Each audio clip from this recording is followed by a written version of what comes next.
जय श्री राम आदरणीय मित्रों। मैं लक्ष्मी पुत्र डॉक्टर कुमार गणेश जयपुर बीकानेर से प्रणाम। वर्ष 2025 के भविष्यवाणियों के क्रम में अब बात करते हैं शरद पवार की।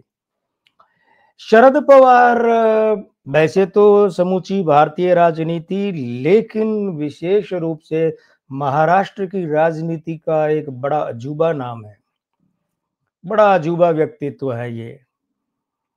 इनके साथ कई रिकॉर्ड जुड़े हैं और कभी-कभी तो बैठकर जब सोचते हैं, देखते हैं, विचार करते हैं तो लगता है कि यार इतने रिकॉर्ड भी किसी एक राजनेता के साथ जुड़े हो सकते हैं क्या?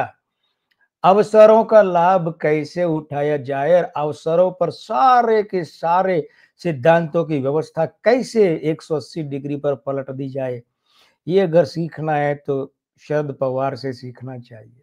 और भी लोग हैं लेकिन सबसे बड़ा नाम इनमें शरद पवार का है। 12/12/40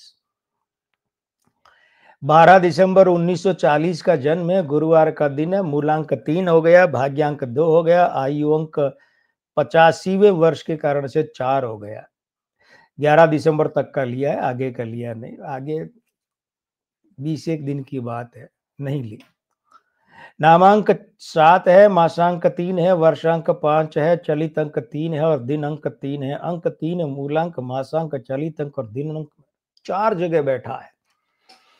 भाई इतना अगर अंक 3 की जिस किसी पर कृपा हो तो फिर स्वाभाविक है कि वो आदमी तो क्या होगा, फिर वो आदमी तो निश्चित रूप से बहुत बड़ा तगड़ा रणनीतिकार होगा। उसके मुकाबले में रणनीति तय करने में और राजनीति खेलने में, करने में नहीं, राजनीति खेलने में भला और कौन हो सकता है, ये भी तो ध्यान दिए जाने वाली बात है। आइए बात करते हैं वर्ष 2025 में क्या कुछ। तो 2025 का जो अंक है 9, वो इनके मूलांक 3, इनके मासांक 3, इनके चलित अंक 3 और इनके जन्म के दिन अंक 3 के साथ क्या कर रहा है, प्रबल मित्र युति बना रहा है। वो 1-9 यहाँ पर 4 अंक 3 है, तो वो 1-9 1-3 के साथ में 2 प्लस बनाता है, तो 4-3 के साथ में 4 दूनी 8 प्लस बनाता है। ये बहुत शुभ युति है, बहुत पक्षकारी युति है। लेकिन अब आप सोचेंगे हालिया महाराष्ट्र विधानसभा चुनाव में तो मुहावरे की भाषा में कहें तो बोटियां बिक गई इनकी, अब क्या बचेगा? देखिए तो सही भाग्य क्या कहता। वर्ष 2025 का अंक 9 इनके भाग्यांक 2 के साथ और इनके नामांक 2 के साथ विरोधी युति बनाता है। 2 और 7 स्त्री अंक के अंक 9 उनका विरोधी है, स्त्री अंक पीड़ित हो गए और उस पर से 85वें वर्ष का इनका आयु अंक 4 हो गया। 4 वहां जाता है तो क्या करता है, वो जो स्त्री अंकों की पीड़ा है उसको खतरनाक कर देता है, हानिकारक कर देता है। स्त्री अंक बताते हैं खराब स्वास्थ्य, तो ये 4 का अंक वहां मिलने के बाद बताता है भयंकर खराब स्वास्थ्य। और वो वाला नहीं कि 2-4-6 महीने साल भर भुगते। अटल जी के साथ हुआ था, जॉर्ज फर्नांडिस के साथ हुआ था, जसवंत सिंह के साथ हुआ था, बरसों भुगतते रहे, वो नहीं। बड़ा झटका, एक बड़ा झटका स्वास्थ्य का लगता है। राहु आ गया, क्योंकि उस राहु ने अंक 4 ने स्त्री अंकों के साथ ग्रहण योग भी बना दिया। एक बात। दूसरी बात ये कि ये युति जो है वो परिवार पर लागू होती है, तो परिवार में भी बड़ा कुछ विस्फोट जैसा होना है। वो अंदर ही अंदर तय होगा और उसके बाद बाहर आएगा। जैसे काफी रोग ऐसे जो अंदर ही अंदर होते, बाहर तो बहुत बाद में पता चलता है कि ऐसा हो गया। 4 जगह अंक 3 है। अंक 3 संतानवाचक है, संतान का प्रतिनिधि है। तो बेटी तो इनकी राजनीति में है ही सुप्रिया सुले, भतीजा भी, उसे भी इन्होंने संतान के तुल्य ही माना था। आज भी मानते होंगे, निजी जीवन में तो, राजनीतिक बातें अलग हैं।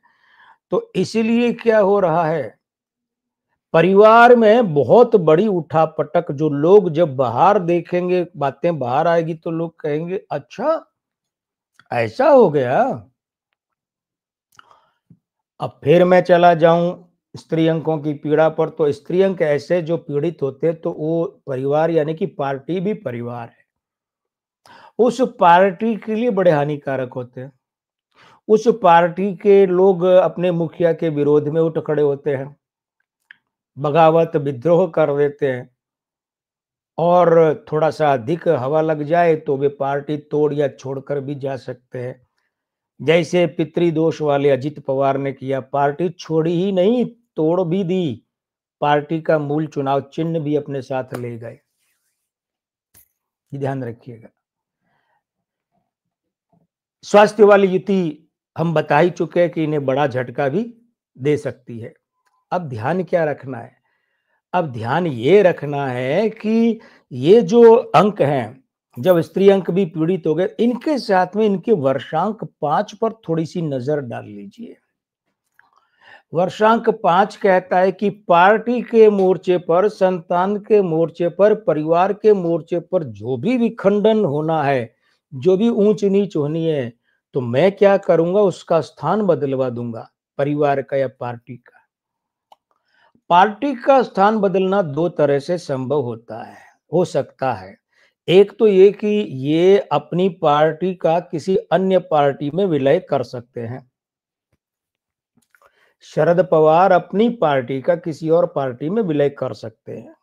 दूसरी बात यह है कि वो फिर इनके उत्तराधिकारी जो हैं वे किसी और नाम से पार्टी बना लें, क्योंकि दोनों का मिलता जुलता नाम हो गया ना, अजित पवार वाली का और इसका।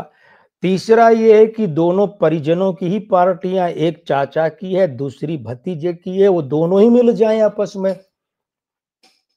ऐसा भी हो सकता है कि या तो शरद पवार अपने वाली एनसीपी का विलय कर दें अजित पवार वाली एनसीपी में, या अजित पवार वाली जो एनसीपी है उसका विलय कर दें अजित पवार शरद पवार वाली एनसीपी में, दोनों का विलय हो जाए। और ऐसा भी हो जाए तो अचंभा नहीं है कि शरद पवार के देहांत के बाद में उनकी बची हुई पार्टी जो है वो और अजित पवार की पार्टी मिलकर सुप्रिया सुले और अजित पवार आपस में सामंजस्य बिठाकर पार्टी चलाएं। तो कुल मिलाकर अभी जो 2025 है वो शरद पवार वाली एनसीपी पार्टी के लिए बहुत बड़ी बड़ी गतिविधियों वाला सिद्ध हो सकता है। हाँ, झटके के नाम पर संभलना चाहिए शरद पवार को अपने स्वास्थ्य को लेकर, क्योंकि ये मोर्चा इनके लिए स्वास्थ्य का मोर्चा झटका दे सकता है, और जीवन का मोर्चा झटका या बहुत बड़ा झटका या निर्णायक झटका भी दे सकता है। तो मित्रों, अगले एपिसोड में अगला वीडियो हाजिर होगा लेकर मैं लक्ष्मीपुत्र डॉक्टर कुमार गणेश, जयपुर बीकानेर से। प्रणाम।